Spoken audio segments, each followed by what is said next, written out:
যারা আমাদের হত্যা করেছে তাদের বিচার করেন, এই বিচারের আয়তন আপনারা স্পষ্টভাবে করেন, কিন্তু আপনারা শুধু দেখেন। আপনাদের সর্বশেষ দাবি কি? আমাদের 9টি দাবি আছে, সেই 9টি দাবির মধ্যে একটা দাবি যেটা কোটা সংস্কারের যেটা, সেটা আপনারা দেখেছেন সরকার মেনেছে যে 7% দিয়েছে সাধারণ ইসের জন্য কোটায়, কিন্তু 93% সাধারণ শিক্ষার্থীদের জন্য। কিন্তু এখন এই যে আমাদের 150+ যেটা আপনারা গণমাধ্যমে দেখছেন, 150+ শিক্ষার্থী, 200+ সেখানে এত শিক্ষার্থী মারা গেছে, এর বিচার কোথায়? আমার সাহিদ ভাইয়ের গুলি হয়েছে, এর বিচার কোথায়?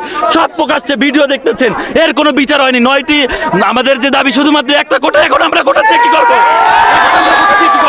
এখন আমাদের দাবি, এই দাবি মেনে নিতে হবে। 9 দফার জন্য আমরা আহ্বান জানাবো বাংলাদেশের সাধারণ জনগণ, আমরা আহ্বান জানাবো শিক্ষকদের।